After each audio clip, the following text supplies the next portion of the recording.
Thank you very much, sir. You bet, man. Appreciate that. I'm Dave. Nate. Nate, Pleasure nice to meet you. So how many Pittsburgh Steelers fans do we have in here? Go Browns. Oh, you're gonna hate me too. Because I do wear the colors. I keep them subdued when I come into town because I want to make sure I live. Now, I'm from Baltimore, so. And we're terrible this year, so I can't even trash talk. But I've been to the Browns. You Browns? Browns fans. You guys are the best fans in the league. We are that's exactly. You're the best fans in the league. Wish you had a better football team. We never stop. You never stop. I can't imagine. Never. I'd love to have you guys do better. Does this have it does have a lady. All right, we're actually. Can I go? It's okay. I can go. All right. So since we got a little bit of extra time, so I figure we use it. We're all here, right? Why not? So first things first. Welcome to this. I'm really glad to be here. How many service disabled vets are in here? Thank you. For me and my children. Thank you. So appreciate being here. Introduction. So first things first. Everybody stand up. Everybody stand up. All right. On the count of 3, I want you to yell your name and your company name. Ready? 1, 2, 3. Dave Lowe, isiFederal. Fantastic. We've all been introduced. So I promise you this, because we are all in a group right here. And what we're going to do is there's a little page that's going to be coming out, the little half page. I want you to fill that out at the end, unless you're ready to fill it out now. But I want you to fill that out. There's a couple things on there. First of all, your name, your phone number, and your email, and your favorite movie. That way, when we communicate, we remember that each other are here. How many of you are half mind mush right now from being here and meeting everybody that you met? How many are you going to remember any of the people that you met here? Our job is to make sure that we remember each other. And I'm going to introduce everybody to everybody else. And there's a reason for it. Because we can all do business together, and we all know things as somebody that can help somebody. Fair enough? So I'm going to spread that out to everybody. At the end, we're going to talk about something else. A little bit about isiFederal. We do business development into the federal space. We do representation in Baltimore and D.C. and Northern Virginia. So we're based in Baltimore. We also help with marketing, getting vehicles, like I said, representation and bid management. We shy away from proposal development. If you need proposal development, I can refer you to people. But most of our job is business development, going out and getting it. Fair enough? So with that, how many of you have been to any of my webinars? Carl, you're the only one? Holy smokes. Man, a lot of people are going to be coming in a minute because I know that they've been there. So I do 2. Both of them are free. You can join me second Tuesday at 11 or the third Tuesday at 11. Kind of focusing on GSA sales for this, somebody that understands the market a little bit more, and folks that don't understand the market can also do it. So, what we address here, if we're going to disrupt the pattern, I love this term, disruption. Everybody been hearing that? It's all over the place now. We want to disrupt the pattern. What's the pattern? Incumbents are winning. Am I right? Yes, right. Yeah. Get some coffee or something. All right. These people are doing the right things. They're selling to the right people. They have relationships with the buyers. Buyers like who they are. They like what they do. They're a trusted resource. They're satisfied with the delivery, even if it's not great. They have existing contract vehicles that they're using, and they don't like to change. Does everybody agree with this? Yeah. Right. So let's talk about some of these patterns of what we see.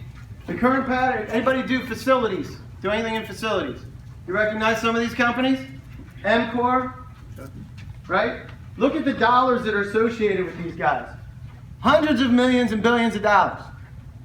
These are the people that are your tax dollars are going to, and they're your competition. Same thing's happening in your industry, so the idea is we got to figure out how to get in there and do that. We want to disrupt this pattern. We want to get in the way of what's happening from that to continue on. So why are you here today? Give me some reasons. Come on. How to do exactly that, disrupt that pattern. Disrupt the pattern. What else? Next step.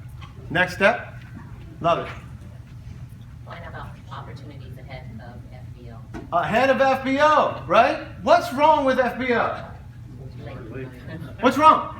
First of all, it's a reactive market. How many of us, and we're all doing it, so better raise your hand. How many of you are watching FBO and responding? Everybody does this. Why? Because that's what we're told to do. Is there anybody in this place that's not telling you to do that? Here's the problem. 80% are a virtual lock for the competition. They'll tell you no. It isn't. 10% will never be awarded. Have you seen this? Have you seen it? 10% that are winnable, that are actually out there, have more than 5 competitors. Everybody on the same page? That leaves 7,500 winnable opportunities across all the industries. That's a problem. So the answer is we need to get ahead of that and start to look at what that is. My objectives here for you, there's two different folks that are in here. We have owners and CEOs. How many owners and CEOs are in here? I want to help you work on your business versus working in your business. You know the difference? Work on versus working in. Sales professionals with relationship development and funnel management. That's what you need. You need to know what to go after and the time and where you should spend your time. Again, for both groups, shedding the minor and focusing on the major. We spend our time getting wrapped up in little stuff all the time, don't we? I know I do. And then at the end, I'm going to give you 3 contacts that you would not have if you weren't here. I'm going to give you 3 contacts. There's a hook to it, of course. Because we're going to show off isiFederal a little bit. And I want you to give me a shot. If you're looking at hiring somebody to do business development, I want you to give me a shot. If you're looking for the right way to go after the business, I want you to give me a shot. Fair enough? And this isn't going to be a 100% sales presentation for me. I'm gonna fire hose you, and Carl knows, don't you? I fire hose you when we do these sessions. So we're gonna talk about beliefs. A belief is an acceptance that a statement is true or that something exists. We're gonna talk about beliefs because we all have a belief structure. Everybody does. What do you believe about the federal marketplace? What have you been told about the federal marketplace? So we're going to start shaking that up. Whoop. And here's part of it. Whether you think you can or you think you can't, you're right.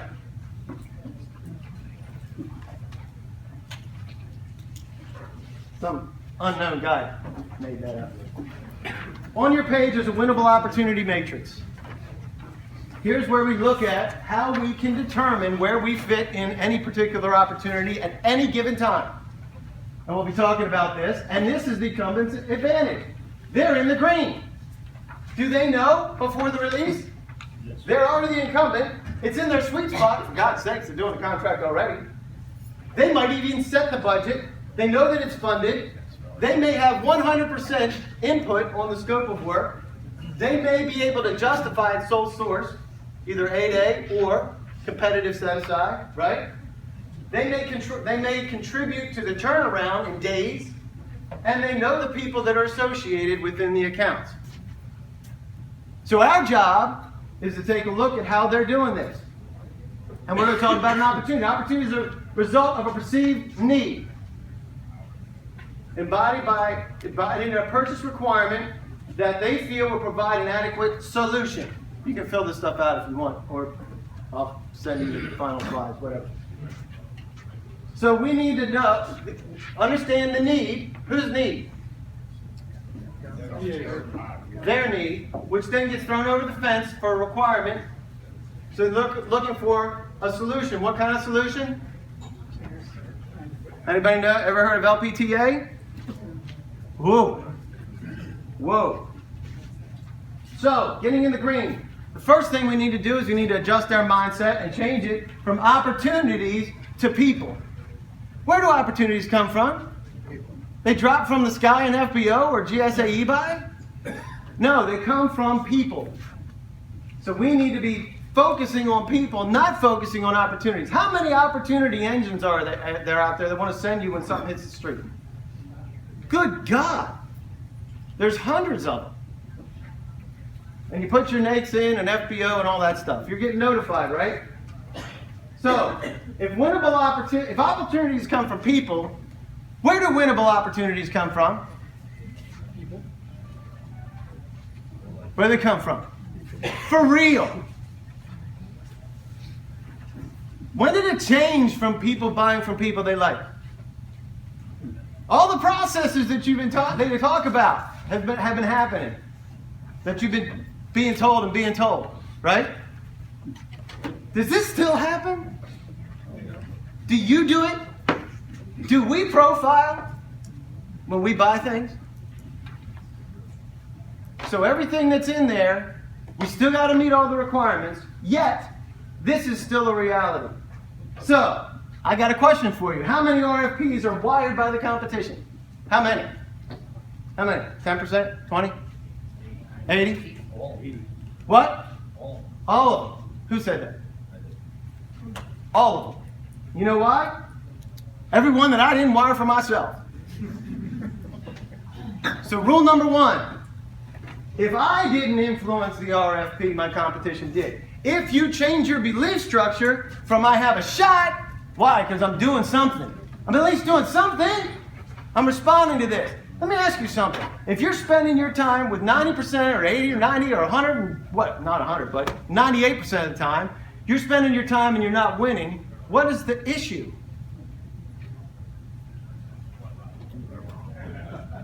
You're burning your resources on stuff that you can't win. And then the things you can win, you may be missing. Right? So, that's rule number one. If I didn't influence the RFP, my competitor did. People are going to tell you that you can't do it. I'm telling you, it happens all the time. It may not happen like today. Somebody influenced it today. It may have been influenced 10 years ago when the first RFP came out, when IBM was in there and noodling in with the folks. It's still influenced. We want to get in a position of influence. So, you can look for influence from your competition in the scope of work. Does this happen? How many have ever given some information to somebody that wound up in an RFP? How many have? How many want to be that person? Right? You can look for it in past performance. Have you seen this? You need 10 years of experience. You can't even play. Right? Certifications. This is a wild one. You look for certifications and then an evaluation performance formula. We talked about lowest price technically acceptable, right? We talked about that. LPTA. Who chooses that? Who chooses that? Do you choose it? People choose it. So getting ahead of the RFP, we're going to talk about influencing the scope, influencing the procurement process, and influencing the grading. Guess what? Incumbents do it. Why can't we do it? Why not? Why can't we? You don't know who the players are? Perfect. You need to stay later. We don't know how. We don't know how? Do any believe that we can't? How many just have a little bit of an inkling that it's so hard that we can't? I know I did.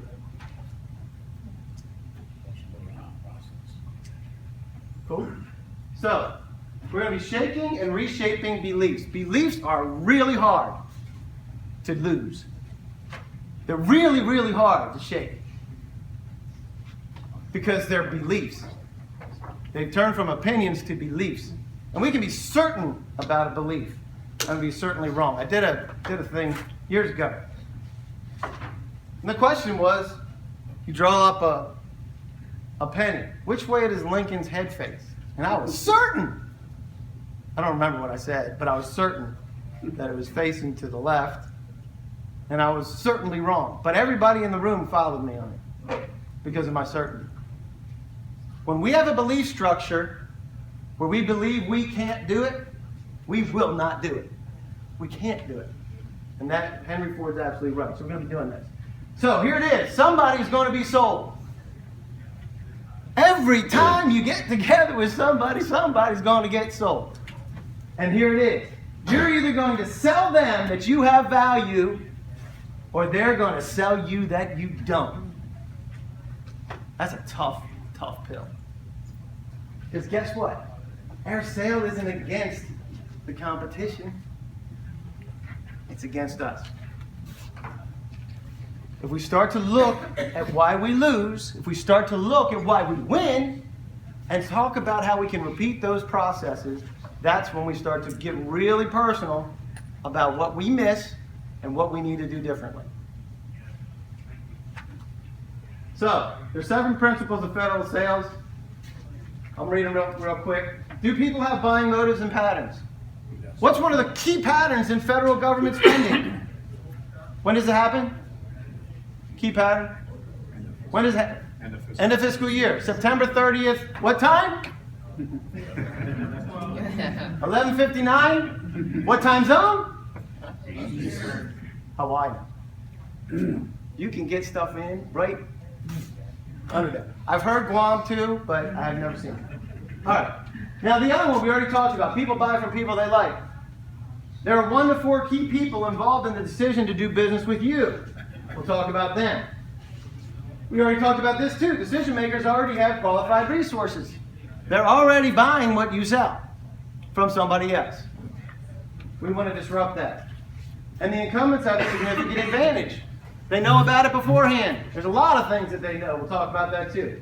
Here's where it starts to get into your... Oh, look at that, 2 5s. That's great. So, thank you, PowerPoint, for that. Proactive beats reactive, and persistence is required. It's correct on the paperwork, so. Well, that's what's most... Lisa. Anyhow, so how many have been doing... I was talking with somebody yesterday. I'm trying to remember her name. She does medical supplies. I don't know if she's here. Is she here? We talked. She would know. She's been at it for 5 years. She's been inside the VA for 2, and she's still trying to get some traction in the VA. That's brutal, right? But yesterday we kind of broke. I was sitting there in the meeting with her.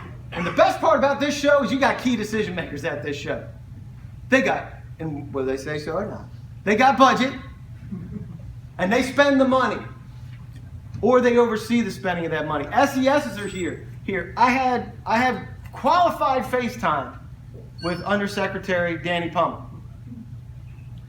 Sat there and talked to him for 20 minutes. So you have access to this. So persistence is required. Proactive beats reactive. We'll talk about that a little bit more too. The incumbents know the right people. These are acronyms. Not that there's any acronyms in the government.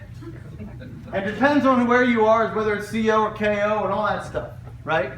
But we'll talk about these people know these people, right? So who are they? What do they do? How can you get to them? And what do they need once you get to them? Because you might be able to get to them and then not have the right message, right? So, who has the influence? Here they are. They're all here. Administrators. Do administrators have influence? Oh, heck yes, they do. If the administrator says jump, they jump.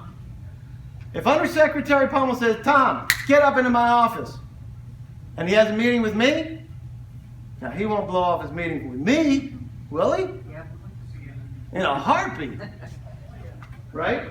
So program managers, project managers, same people, PMs. Right? Contracting officers, CO, technical representatives, TR, COTAR, CORE, whatever you want to call them, depending on your flavor of the agency. Right? So we're not just talking about VA here, we're talking about federal. So these folks operate in decision clusters when it comes to a project.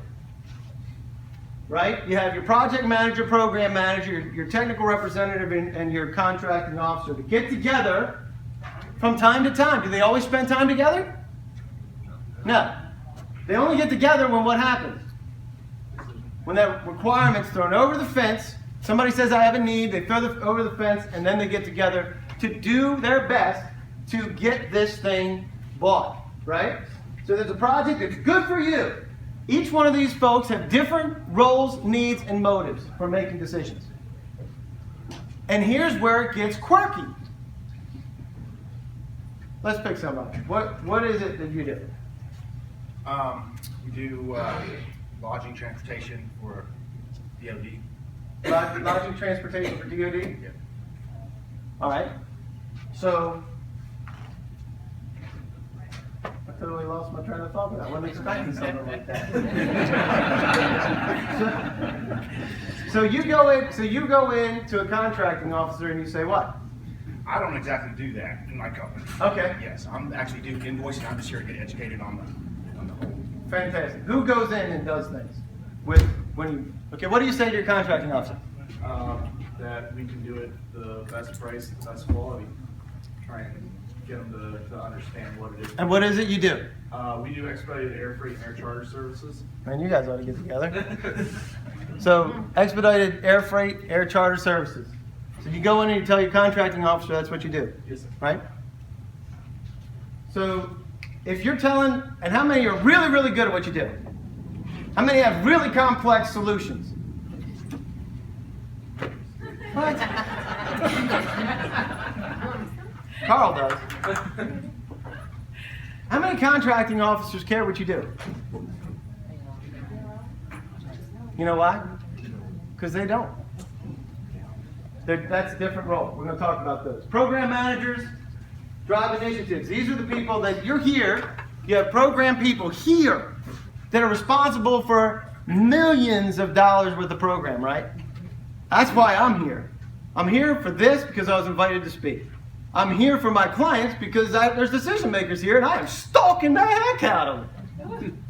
So, they look for new ideas and new technology. Are they really cutting edge people? Are they cutting edge? Generally not. Well, you guys need more coffee. But they do define the scope, the requirements, and the capabilities of the company that they're looking for in order to fill it. And oftentimes, what? They know kind of who they want, right? Right. So their job is to get the job done right. Now I'm going to say there's two pieces here. Your job is to tie into initiatives and help them look good. One of those is a professional thing. This is what's coming down on your head from your administration, coming down on you. The other one is personal. How many of us want to look good for our bosses? How many of us just want to look good? All of us. So what's our job? Help them look good while you're tying into the initiative so when it runs up the food chain, you get some of that. And if you get to the administrator, I'm here. One of my clients has a pilot project that we've been trying to get through. A decision maker that I met here at the show last year when I was doing a presentation on behalf of one of my clients to the buyers. So my situation is like, I gotta get this thing pushed through. It's about $300,000. Huge? No. The outcome of what could happen is really, really nice. So I needed to get in front of these folks. My job, I finally got to some significant people. So I started warming it up at the top level because I know I'm going to need some political cover for this one. So now I'm working the political cover from the top. So that when I have the conversation with the top, I'm helping my guy look good. How hard is that? How hard is it to say, Carl's a great guy? He's just a good guy. Happens to be a client, but he's a good guy anyway. I like him. Listen to him, he's one of the good guys. Will you listen to Carl because of what I just said? Why? Because I just told you. He's a good guy. Everybody wants to know good guys. That's not hard. We think that it's really difficult, but it's really not. The next thing, technical representative. These folks are also on the program side, but they're usually lower down in the food chain. They bridge the gap between the PM and CO. They're assembling some of the paperwork. These folks are risk averse. Why are they risk averse? Because they're lower on the food chain. Now, let me ask you something. Can they introduce you to their boss's boss? Can they? They could. Will they? Hell no. They're not going to introduce you to their boss's boss. Why? Because it's too much exposure for them. That's why you better have a strategy for hitting the other side and coming down, and you better get to them first before somebody else gets in the way and tells you you can't, or you irritate somebody. And I do irritate people sometimes. Just so you know. All right. The assistant assembly and technical requirements, government standards, the FAR type things, you start to weave some of these things in, helping the contracting officer, identifying similar purchases in other agencies, identifying similar purchases that they've done in the past, certifications that may be included, and they assist in the mandatory requirements. So, their job is also to get the job done right. What is our job, since this is their job? Help them with what they're doing. What are the requirements? What should it look like? Many times we're going in and saying, what are the requirements? When we should be saying, hey, you know, you want to get this done. And I know that there's a lot of folks out there that do it this way, but I'm going to make a couple suggestions that may help you and get these requirements so that your agency is covered and you don't have any gotchas on the back end of the contract. Also help them look good. Everybody wants to look good to their boss. Now we get to the contracting officer. Now, I have folks, and I know folks, that kind of dismiss these people. As they get in larger companies, contracting officers can get in the way for them. These folks spend millions of dollars on what we sell. We darn sight better know who they are. And I'm going to tell you a story of when I didn't in a minute. They're busy. They won't teach you. They're risk averse even more. So they don't like new things. And here's the key. They move paper. This is not to diminish what they do for a living. This is what their role is in your purchase process. So if they're developing, they select the purchasing mechanism. They're the ones that decide if it goes 8A, if it gets competed between 3 small businesses. And then we found out yesterday about sole source women owned, right? They can choose that. They can choose that. Or if it goes out to FBO and everybody and their mother sees it. If it goes out on eBuy and more, just not everybody and their mother. Right? So that's someplace that we want to concentrate. They develop the contract documents, and their job is to get this thing off of my desk. I got to move this paper. Make it easy for them, and this is a killer. Value them. I'm going to use 3 letters, and I want you to tell me what immediately comes to your mind when I use the 3 letters. Ready? DMV. How many of us have had a pleasurable experience at the DMV? A necessary evil. That's beautiful. I'm going to use that. Does anybody like to go to the DMV? I'd rather get 2 root canals than go to the DMV. I was just there. Not too much. So this kind of thinking affects our brain.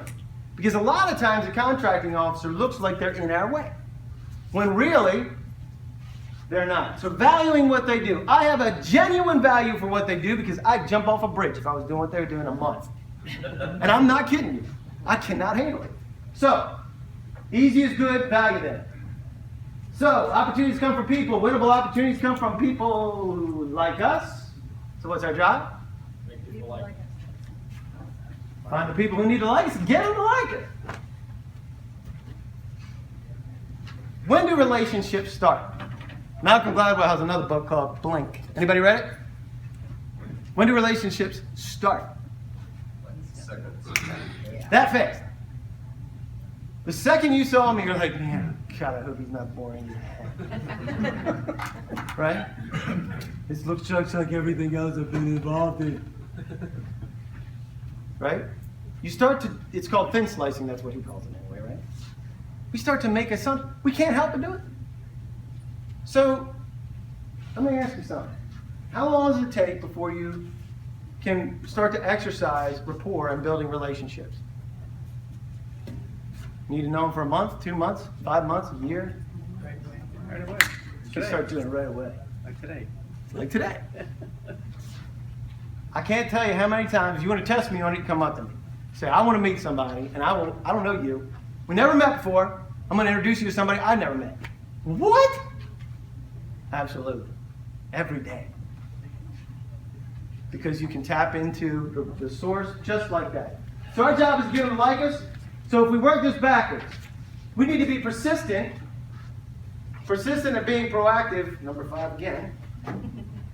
Incumbents have a significant, so that we can battle and start to chip away at the incumbent's advantage. Are we going to get the incumbent's advantage? When are we going to get the incumbent's advantage? When we are there, right? Decision makers already have qualified resources. What's our job? To become one, to become known as one. Another resource. How many of us, when we're making decisions as owners of companies, would like to know that you have a secondary option, a first choice for second place? You can write that one down. That was free. First choice for second place. I made a lot of money on that. Knowing who these 4 key decision makers are, getting them to like us by resonating with their buying motives and the way that they buy. If you go on October 1st and say, I want your money, what are they going to say? I got nothing. It doesn't matter. You can jump up and down on the desk. I've had a boss tell me that. Go jump up and down on the desk, grab his hand, and sign the paperwork. That's the biggest thing about why is it you need persistence is because the federal government doesn't buy like we like this hat. Right? The federal government buys the way that it does go.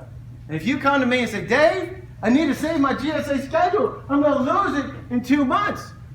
I need $25,000. It's a little bit of money. They gave you 2 years to make $25,000, by the way. And now you want it in 2 months because the motivation is backwards. Persistence is required. So, your incumbents have access, daily access often, to all these people.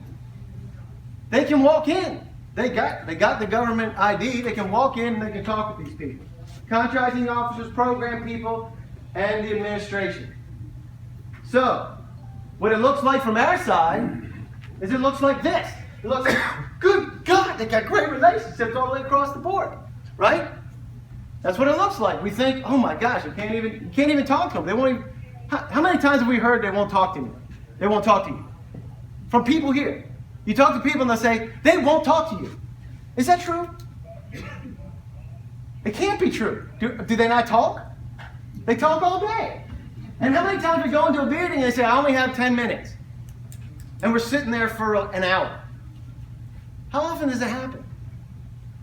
Once you crack it and you're there, you're starting to cultivate it. Because why are they saying they only have 10 minutes? If they want to get out.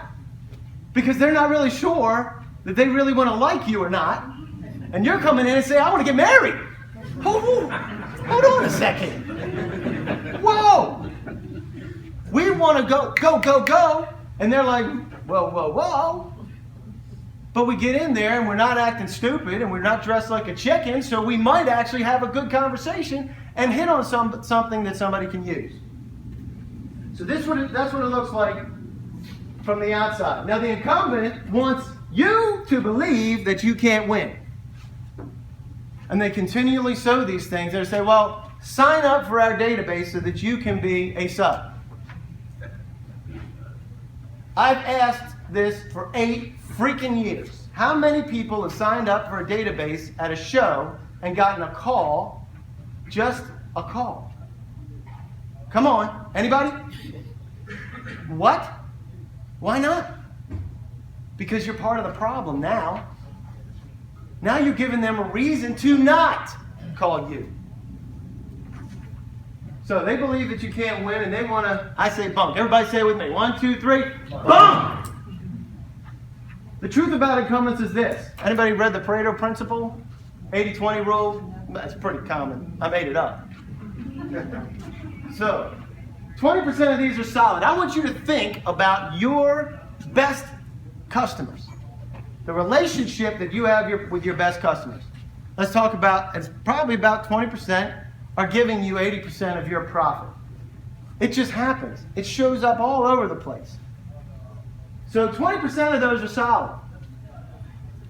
They're not, your kids are playing soccer together. You're hanging out. You do cookouts together. You know what I'm talking about. They're people that you actually like. And they're not going to go because you have intrinsic value more than just the business that you do. The other ones, though, have gaps.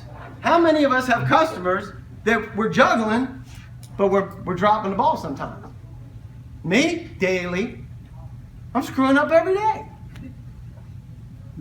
But at the end, I'm working my way into fixing things all the time and making it better. But I have gaps with 80% of my client base. What does that mean? That means if the competitor was paying attention and talking to my guy at that time, what could happen? He'd lose. So we're going to concentrate on what these gaps are. And in rule number 2, nobody can cover all their gaps all the time. Nobody's that good at juggling. Nobody. So if that's the case, this is a beautiful thing.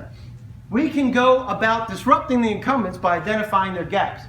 If we're persistent, we can't do it if we're just coming once every 6-8 months. We're going to miss that gap. But if we're persistent and paying attention, we're going to talk about how to get in the way of an entrenched incumbent. One of the hardest things to do, right? Typical, how about one where the incumbent's missing a decision maker, and then the other one is who cares? Because there's a bunch of folks who really just don't care. So what do we do in that? And then there's typical vendor gaps where we're not going to talk about those as much. But we're going to talk about disrupting gaps and what to look for in the personnel gaps as these things happen.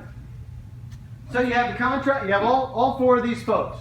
This is an entrenched incumbent, okay? So, from our position, this is what it looks like. And this is, anybody read Miller Hyman's Strategic Selling? Great book. Great book. This is kind of a modified kind of grading pattern. If we know somebody and they really like us, these are champions, right? We've all had champions for us. They take the hill with you. They're actually leading the way internally in an account.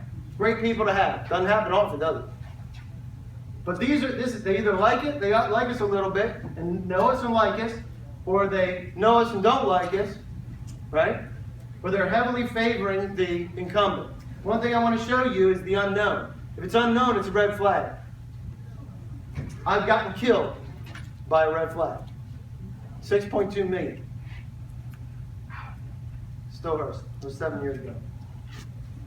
So, what happens is that something changes internally in the account. The project manager moves to another department. He retires. She decides that she's moving to a different place, right? So the program manager, project manager changes. You notice this change and you get yourself introduced. You say, hey, I haven't had a chance to meet you yet. Do you know how many times that works? A lot. Hey, welcome to the team. Where'd you come from? What made you decide to jump over here? Next thing you know, you're having a good conversation. So it's not like they're getting married to you yet. They're not ready to take the hill. But you met with them and you didn't screw it up. You brushed your teeth in the morning, you combed your hair, kept your zipper up, kind of thing, right? So now it looks like this, right? Still looks really ugly. But one thing that happens, and I was just talking to somebody, the guy that was here before this, he's Osnabu, and he said, you know, the incumbents are lazy.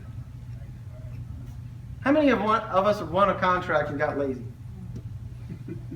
Hello? If they're lazy, they might not even know this happened in the account. And they may think, oh, it doesn't matter. The contract doesn't come up for another 2 years anyway. So it doesn't really matter. So in the meantime, you build a little bit of a relationship with the project manager, and you're not selling anything. But he likes you a little bit more, a little bit more. Next thing happens is that you say, hey, I got some information that you might want to include. And just to think about. Use what you like, throw out what you don't. No worries. How many times have we supplied something that got cut and paste? Yeah. Yeah. Has anybody ever asked you for a sample scope of work? Anybody? How many have been asked that question? So what do we give them? Sample scope of work. Why don't we give it to them if they don't ask? Why not? Are there rules? There's rules. So now you got your PM, and then you start talking, then he tosses you over the fence and says, you know what, you really need to meet the contracting officer on this. It's a little premature, but, so then you start talking about, hey, I know that you just don't have to go out to full and open competition. There's different thresholds for a lot of different things. Less than $3,000, you don't have to do hardly anything. It goes on a credit card. You don't need a GSA schedule, you don't need anything. You do it on a credit card, right? Credit cards can go up to hundreds of thousands of dollars, by the way. And then the other part is, when you start talking about simplified acquisition and the warrant capability, a lot of folks are limited to $150,000. How many people here would like $150,000? How many times can they do $150,000? Ba-boom, ba-boom, ba-boom. Right? So then we start talking about how can we make it, how many of these folks really want 50 responses for their RFP? How many of us want 50 competitors? If you do, just please get out. So we start to develop the relationship and we start to feed them with what resonates with them. Not how great we are at what we do, but helping them, and you can win. With this pattern, you can win. And you diminish this a little bit because these people, the administrator doesn't know. Does the administrator care what toner cartridges go in the printers? Oh my gosh, no. Not even the PM cares. You know what they care about? What do they care about? Print. And something comes out of the printer. That's what they care about. Right? So there you go. That's how you can win, even with an incumbent that is entrenched. Perseverance, proactivity. Can't wait till it hits FBO. When it hits FBO, what is it? It's too late. So here's one. What is this? All right, contracting officers not covered. Now I'll tell you, I helped, this was, like I said, 7 years ago. I'm going to tell you the story. I got in, no incumbent, brand new. I developed it from square one in the agency. I had the PM and the technical representative. We had some coverage with the administrator a little bit up in the food chain. And the guy was a champion internally. He was a 5 for me. He was taking the hill with me. Threw it over to this. I'm like, dude, I'm rolling. I got it. I got it all going on. Yeah, guess what? Somebody else needs a contracting officer. And we can do this too. We get in with the contracting officer and we say, hey, here we are. I know that you really don't care that I'm the best architect in the world and I can do all these Wismo things and building buildings. What you need from me is, here's my contract vehicle. What's your preferred vehicle? Anybody ask that question? If you talk to a contracting officer today, ask him, what's your preferred vehicle? What does that tell you? If you're sitting to somebody and somebody says, what does that tell you? If I say, do I know their world? I know their world. And they know I know their world because I'm asking them about a contract. Why are you're asking me a contract vehicles, you want to know why? Well, the way that the VA, what's the way the VA works? Supposedly, VA works, service disabled, vet owned, 8A, GSA, right? Anybody heard that? Mm-hmm. So, if they're saying, I need service disabled and you're not service disabled, what do you say to them? Don't worry, I'll get you one. If that's what you need, I'll get it for you. Need Hub Zone? Everybody needs Hub Zone, by the way. I'll get you one. So that's the kind of conversation there. So then you start to influence. You telling me that the CO doesn't have influence on the scope? I'll tell you one thing. I've had conversations out of the gate where the CO said, can you send me a sample scope of work? Because the program people didn't know what the heck they were doing. They didn't give it to them. They just said, we need penetration testing. So she said, do you do pen testing? Oh, yeah. Yeah, we do. Matter of fact, can you send me a sample scope of work? Boom. 2 weeks later, contract. Done. So it does happen. These are also the people that decide whether it's going to go out to full and open competition or they're going to use some other mechanism like choice of 3, Used to be women owner's choice or two, right? Now it's not. This is a beautiful thing. But there's paperwork involved in that. Is that easy? Is that easy? No. So what if you help them do the paperwork? How many of us has ever filled out a standard form 1445 and sent it to the contracting officers to show them what it looks like when it's in their paperwork? Why not? Is that easy? But I'm doing their job. Darn right I am. And I like doing their job. Because they like when I do their job. And what does that mean? They like me when I do their job. Okay? So then you start building favor with the contracting officer, and it minimizes the impact on these guys. Here's another one. This happened a few months ago where I was talking to, I don't remember what agency it was, but they were buying vehicles, right? They buy pencils and planes, computers, and everything. These contracting folks, right? So they put it out under a NAICS code, and it's wired for the incumbent. So he said, before it even gets done, he protests. He says, I protest. You can't protest an open RFP. Are you some kind of knucklehead? You can't protest that. So, but he got the attention of the contracting officer, and they looked at it, and the contracting officer, guy didn't know this. There was a new contracting officer. So the contracting officer says, you know what? This really is farm equipment and not regular vehicles. Changed the NAICS code, so the incumbent was now a large business. And this guy's playing chess while everybody else is playing checkers. And the incumbent's gone. He comes in and he throws a fit and he fires everybody. Fires everybody that was on that contract. So the guys come in and say, what do I do? What do I do? He said, I can't tell you what to do, but I can tell you who won. So now he's got a workforce. Assume the workforce. How many of us are in staffing? A lot of us are in staffing. You can do it. So this is the other way. The turnaround. How many times? September comes, first of all, normally you could have it 45 days, right? You can see 45-day turnarounds. And sometimes they get extended, right? When you get to September, there's September 30th. September 30th is not getting extended. So 30 days becomes 15. 15 becomes 7. How many have seen 24-hour turnaround on it? Beautiful. Who's the only person that can turn around a 24-hour proposal? The incumbent or you, if you know about it beforehand. That's it. There is no other competition. So that's where we want to do it. If you do this, you get this stuff start working, and boom, you win again. Make sense? So here's an incumbent who cares. We talked about the toner cartridges. Same thing happens here. Nobody's passionate about it. Nobody's passionate about that contract, and that's what this is for. Selling the invisible. What's the difference in a commoditized purchase? What's the difference? Price? Price and? Service. You and me become the difference. Could be service. But when it's commoditized, this is what you're selling, the invisible.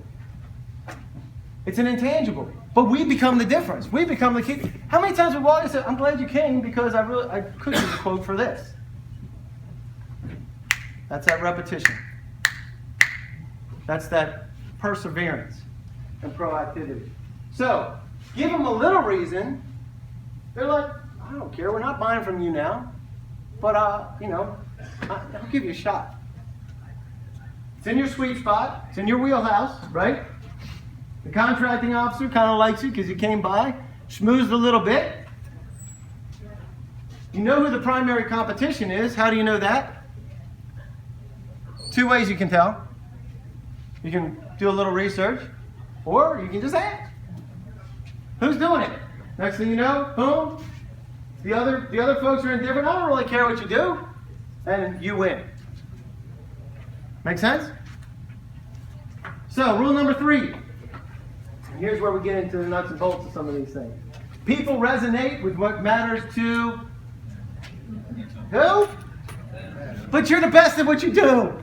They're idiots if they don't know. They can't see it. They're idiots. How many times we call people idiots? Raise your hand.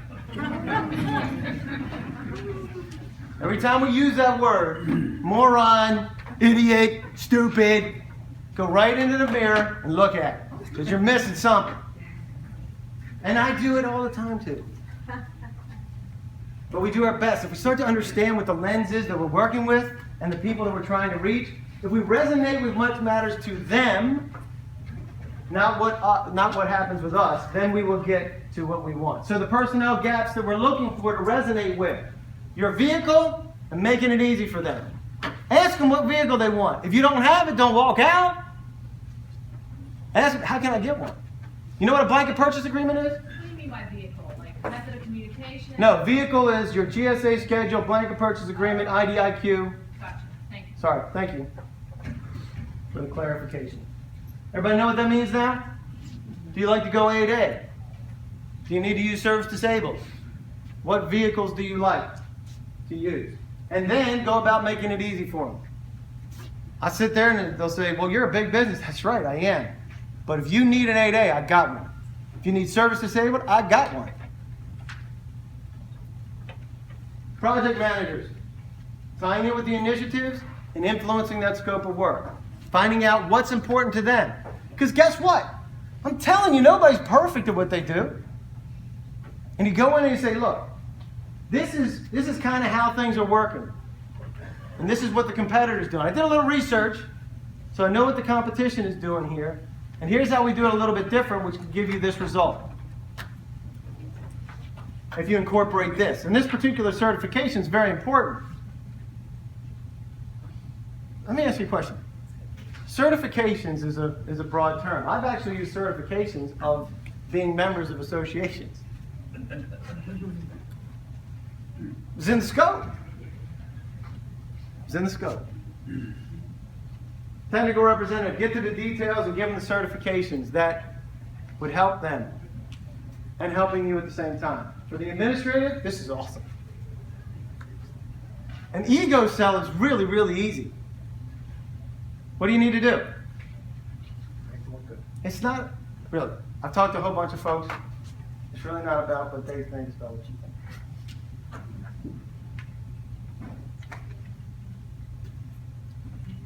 Schmoozing them. And then tying in with the initiatives, because you do need to tie into the initiatives if you want to get it to resonate with them. Right? So you win on that one too. So disrupting the pattern requires what? What does it require? Proactive approach. Very good. You can't sit on the sidelines and wait and then complain that you didn't get it because your service disabled and went to a big business. Can't do it.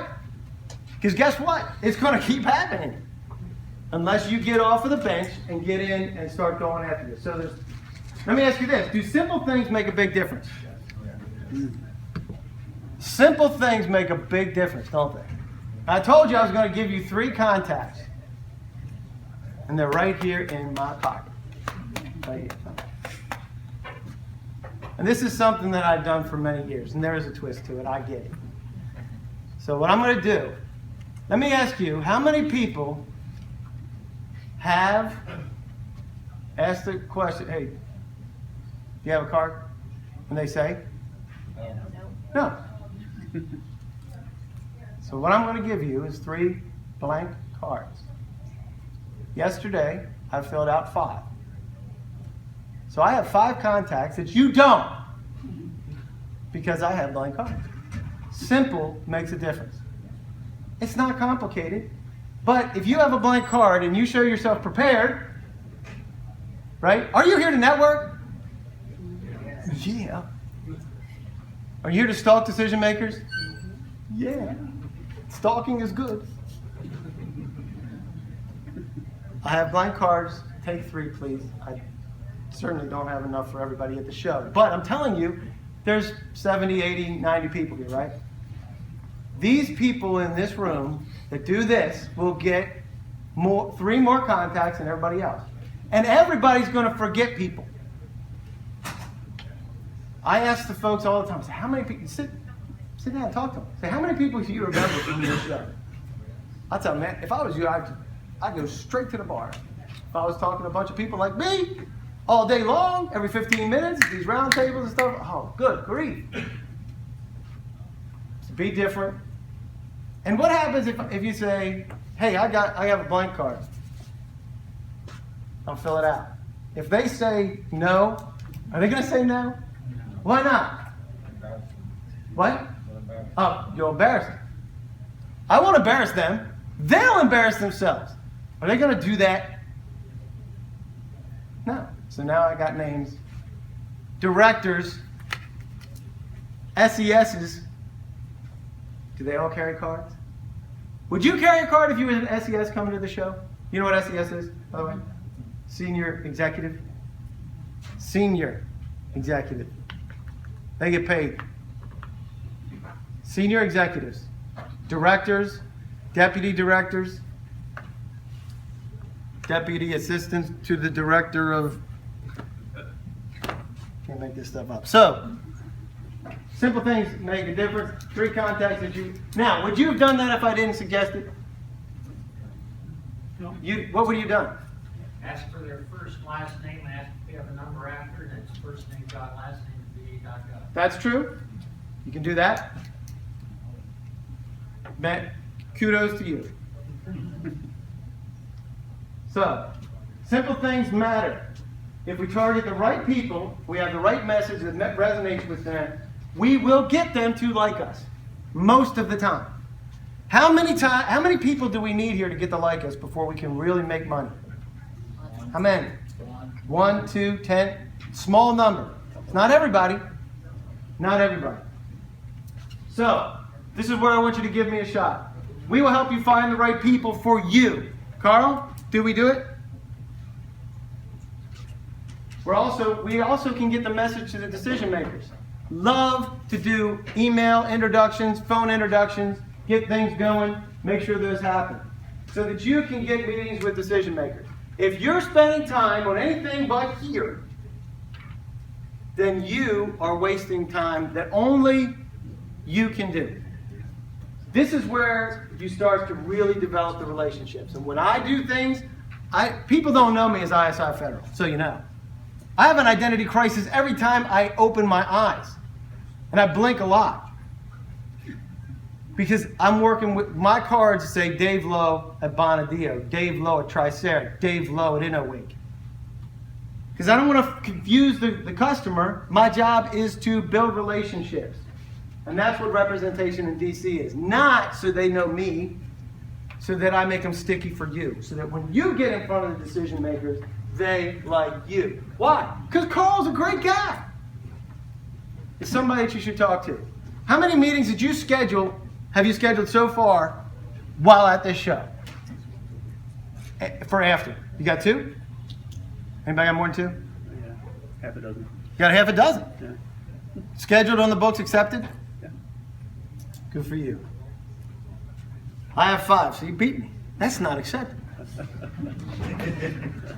Dave, for someone who can't afford that with you or me, who doesn't have the overhead, that's a small business, how do they do it themselves? I mean, they go to you or come to me or another person that does a similar. But for those who are probably the vast majority in here, what can they do to do what you just said there on their own? First things first, find the right, you can't do on your own unless you want to spend 3 or 4 years doing it. But finding the right people, distilling the people, great question. Distilling the people is the first thing. So you're only going after your A's and B's. C's and D's are going to come, but A's and B's. You're targeting your A's and B's. Find the right people first. Develop the message that resonates. Then you can develop the message. You might need a little help with that. And certainly, there's plenty of things that you can do on your own, but they're not free. If you're on the free track, you're on the treadmill, there's plenty of places to go for free things. They're going to point you down the direction. They're going to tell you that you cannot meet with these people. They won't take the meeting. And I love it when they do, because then I can get the meeting and they won't, by the way. Any more questions? I'll tell you a little bit about a couple things. Any more questions? So while you're at it, fill out this. What time is it, by the way? Did I do okay? Okay.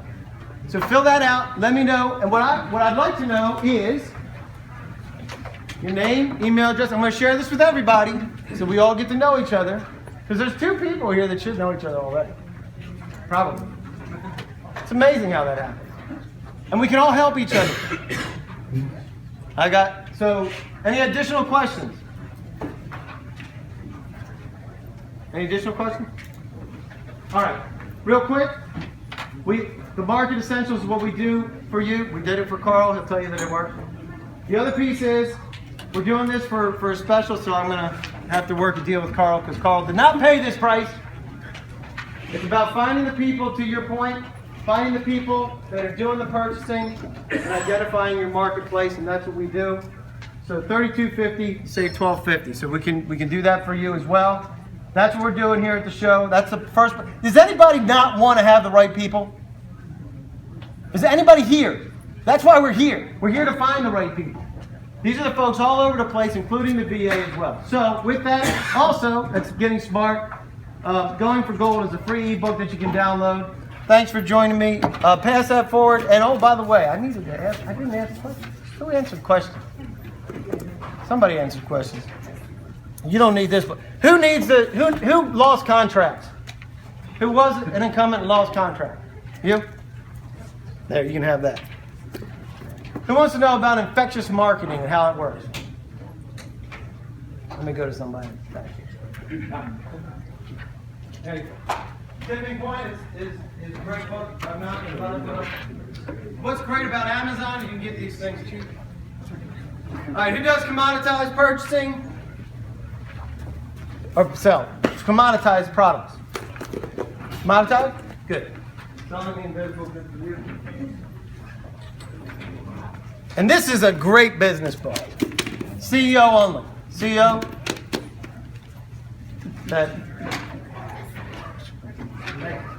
So there you go.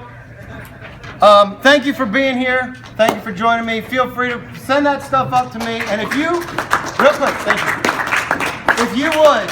If you really need somebody that will help you do this, I'll be glad to do it. We can talk about what it makes for you. Just say, give me more information on some specifics that you want, and I'll make sure that my team gets on it. Thank you so much. Have a great time. Enjoyed you guys being here.